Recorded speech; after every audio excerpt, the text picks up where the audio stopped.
Hello there, my very good friends. On today's wrestling news, who will save AEW? A rumour killer on Becky Lynch. Former AEW champion may be returning soon. And some controversy around Jacob Fatu. I'm Adam Wilborn. And I'm Andy Murray. And this is the news. All right, we're going to kick this one off by asking the question, who will save AEW? Who is going to be the savior in their big return angle to the company? Serpentico, baby.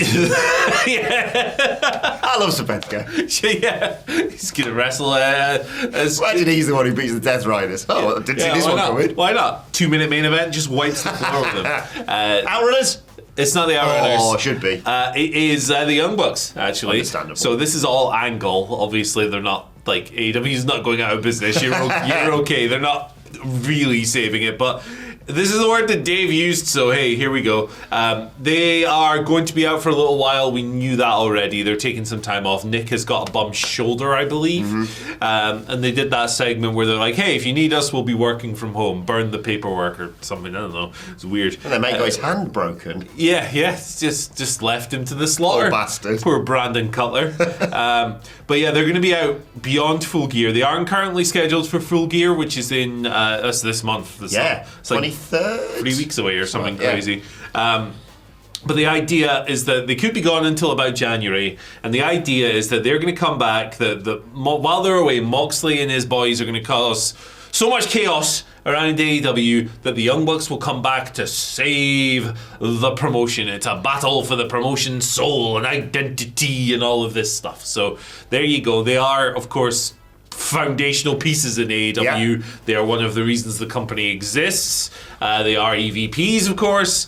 They've been heel for like a year now, maybe a little bit longer, with their Elite storyline that kind of just frittered away, it's safe to say. But yeah, it sounds like they're going to come back as baby faces and try and save the company in storyline. It is funny that they're going to come back and be like, we're the saviors of AEW. We love this company so much, we tried to kill the owner. Yeah, this is it. They'll have some definite difficult narrative bridges to cross, for sure. But I think, as always, it's the thing of once you disappear for a bit, you're always going to get a babyface reaction when you return.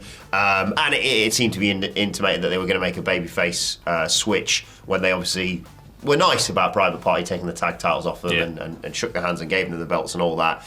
I think this makes a lot of sense in terms of, I don't know whether Kenny Omega's going to be associated with this as well, but if you need someone to represent AEW, the OGs make a lot of sense, and I'm excited to see what that looks like. The likes of Pac bumping around for the Young Bucks is always exciting to me. Pac is such a good bumper. Yeah, they definitely have some. They'll definitely have some challenges. I think like the idea that they've just been dicks for a whole year and suddenly they're saving it. They'll obviously need to play with that. I know they've started already. Like the Bucks have been like reticent to get involved in the Moxley stuff in segments. They've always been like, not for us. So yeah, they definitely have some stuff to cover there. Hopefully they can find a way for it to make a little pull it tighter together. I would say in a storyline sense. But like they're foundational pieces. Yeah, and it'll work nicely in terms of them being like, look, we know we were pretty big bell ends for about a year there, but look at what the Death Riders are doing, who are just killing people and breaking people's hands and what have you. We were assholes, but they were worse. That'll be the foundation of the whole thing. I think I'm really excited to see what that looks like, and it makes sense that you don't want them coming back too soon because you want, the Death Riders. They sort of...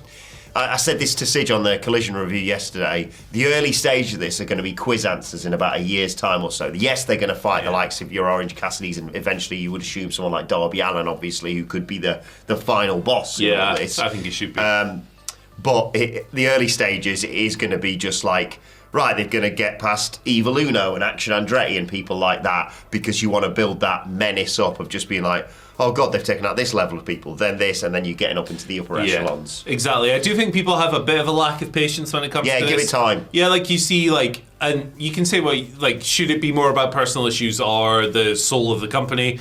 That's a fair discussion. Yeah. But I think, like, if you can't just throw the biggest names in there immediately, right? Like that, you're just shortcutting to the end if immediately they're going after like the biggest and the baddest in the company. Give me a while before your Hangmans and your Kennys and your Bucks get involved. I'm okay with them battling guys who've been there from day one, like Evil Uno. Yeah. So it's fine. Just be patient. They're please. building the foundations for this, exactly right. Right, let's talk about cash money, specifically surrounding Becky Lynch. Bit of a rumour killer here, because there was a load of speculation online about this recently, off the back of Jonathan Coachman on Backstage Pass saying this, regarding money. Roman's at that 15 to 20 million mark, and TKO doesn't want to pay anybody. Then you got Cody Rhodes, 10 to 15 reportedly. Then Seth, who is Becky Lynch's better half. He's probably in that 3 to 7 million range. Reportedly, she was asking, Becky Lynch again this is, for over 2 million a year. They didn't do it. If they paid her, she'd be on the show, and they're desperate for females right now. Fightful, off the back of this, immediately reached out to their sources, and half a dozen of them said, yeah, that's a load of bollocks. WWE Becky Lynch still on good terms. She's just taken some time off, basically, which is her right to do, to be perfectly honest. They've respected that decision. WWE, they were told if Lynch wanted to sign a deal before she went away, they would have done that. At $2 million, outright denied by everyone who knew about it. Becky didn't ask for that amount, and WWE apparently, if she'd have asked for that, so it would have gone absolutely. Yeah, shut up and take my money. That's half of what we were going to offer. Yeah, probably. Lynch's contract is worth well beyond $2 million a year, understandably. In speaking with both sides upon Becky's absence, Fightful says it was intimated that each side expected to work together in the future if the situation called for it. Yeah, look, I think Becky is going to be one of the big stars that returns, I would assume, once the Netflix stuff starts kicking off in 2025 and the road to WrestleMania, of course. I think the women's division could do with her right now. I think she's you always could do. She's a mega star, but she's got a kid and wants to spend some time off and be a family person. That's fine by me. I think the days of full-time Becky Lynch are done. Yes. I don't think you're ever going to have her on your TV for 52 weeks a year ever again, because I think she's going to be a mother first. Yeah. And she's been through a lot in her life. I think it was her father passed away in lockdown, and she had to watch a Zoom call funeral, and she's been through a lot, and she's just had a kid, and she's probably going to prioritize that, is the gut feeling I have about this whole situation. Look, when salary figures get out there, when someone goes, Cody's earning this, Becky's earning that, Roman's earning this, 99% of the time it is complete made up horse poop. Just think of a number. Yeah, exactly. Especially when it comes from Jonathan Coachman. It's like a lot of the time, barely ever can you rely on this stuff. You should never really believe it. You should certainly never take it at face value. If the only real times you should say when you find out about someone's money is if Becky Lynch herself says, I earned $7 million. Or whatever, people just fall for it. Speaking of people falling for it, did you see Dave Meltzer's clanger yesterday? Oh, I think I heard about this. These fake accounts for you'll get Thoughtful Select or WrestleVoots or whatever, PW Outsider. One of them, I think it was on Twitter or Facebook, posted, Backlash is going to be at the Tokyo Dome. And Dave just tweeted it. He did a little bit later on say, hey, that was made up. But oh my goodness. It takes like 2 seconds. It's like I saw one a while back where The Rock was being very nasty towards Cody Rhodes on social media, and he has been in the past, but not that explicit on his social media account, which he's trying to use to promote his movies and things like that. Some people fall for this far too easily. Yeah, definitely. And look, I fall into the trap sometimes. Like at the weekend, someone made Shelton Benjamin Roderick Strong match graphic for Dynamite. I was like, that'll rule. It was fake. Don't get hooked with that sort of thing. Yeah, the internet is it's kind of cooked in a lot of ways. But Becky Lynch will be back in WWE before you know it, and whatever she's getting paid, good for her. At the end of the day. Pro worker, pay the wrestlers more. Speaking of people who will be back, probably not in WWE anytime soon, Samoa Joe. Yes. He will soon be back on the scene, crispy and clean, crunchy and mean. He is indeed. Words, adjectives. According to Dave on Wrestling Observer Radio, Samoa Joe has just finished an excursion at Castle Wolfenstein. He will be returning via parts unknown, probably stopping off in Dudleyville because he has just finished filming the new season of Playdays. It's Twisted Metal, the TV show that he's been finishing. So he's probably going to be back soon because that's done. That's done now. So Joe's been gone for a while. You'd imagine he would be one of the big players to go, John Moxley, screw you, man. That'd be a good match. That'd be a good world title fight for sure. I would throw him into that angle, and it's also like a nice step up. You know, we're gradually building the level of stars that we're involved in this. I like it. Take it slow. Don't rush everything at once. It's wild. People are like, give me all the big stars immediately, and then half of them are, but I want storytelling long term. Yeah, come on, you can't have it both ways. So yeah, Joe would be good to throw. I can't wait to see Joe back. I was disappointed when he had to go away to do Twisted Metal. I think he was someone I'll hold my hands up. When he came into AEW, I thought for a while, it's not really working this, is it? And then, my God, when it connected, it really did. Last year was great. Yeah, he was sensational, and I think he'd be a great character in this Death Rider story in terms of, like, imagine they've come off the back of, not necessarily Orange Cassidy, but someone that they're like, right, we dealt with that AEW star, who's left? And then Joe comes back. It'd be amazing. That's his WWE theme. I just started there. Never mind. His funky NXT one. Joe's here. It's like the Crash Bandicoot theme or something. It was played that after he won the world title. So just went, which theme is it? Yeah, that one.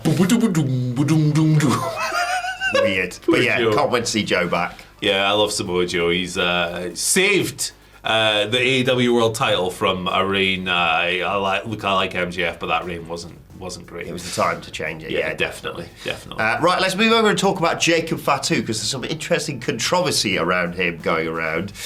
This comes from Mike Johnson of PW Insider. It's basically something that happened back in mid-2023, but it's resurfaced because Jacob Fatu recently deactivated his Twitter. I think it's back now because these issues with a charity event and not paying the charity back in 2023 have resurfaced. So, PW Insider back in June 2023 reported this. There have been several reports lately of Jacob Fatu not appearing for independent events as scheduled. Indiana's Pro Wrestling King Promotion and Wisconsin's Frontline Pro Wrestling have publicly stated that Fatu took advances and then did not get on his flights for bookings and has not responded to overtures for return of advance payments. In the case of the Frontline event, it was a charity show benefiting Jake's Network of Hope, which confirmed it issued the press release linked above. MLW wouldn't be involved in this as Fatu books independently. It's not unusual for Jacob Fatu to drop communications for a period of time, but he's been active on social media. Not a good situation for the promotions involved. Now, Pro Wrestling King did later say that Fatu has reimbursed them, but the charity event and Jake's Network of Hope had not been. Again, it began recirculating on social media just recently, leading to Fatu deactivating his account. PW Insider reached out to Jake's Network of Hope to confirm what's going on there, and they received this statement back. Things are being handled privately between Jacob and Jake's Network of Hope. I just hope this gets all resolved, and look, I pay him the money at the end of the day. Yeah, like it's just a bad look, isn't it? Yeah. No showing a charity event and taking an advance and all that stuff. Just pay it back. Just pay it back. That's all there really is to it. It's a bad look for sure. I don't care what the reasoning is that you missed those shows. Agreed. It's money for charity. Come on. Yeah, it's a real simple one. This. And look, wrestling is a carny world. Like, unfortunately, people do get shorted from bad stuff happens across the board. But when it's a charity thing, and the charity exists to improve the lives of others.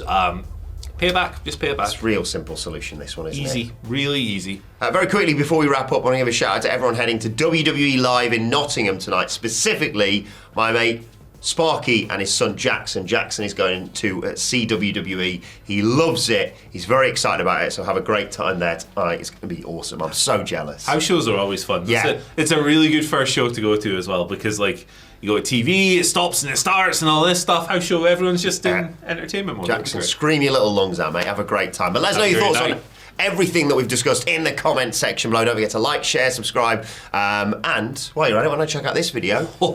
Right here. Shaka kapow. We're doing sound effects now. Yeah. Skadoosh. Yeah. Thanks.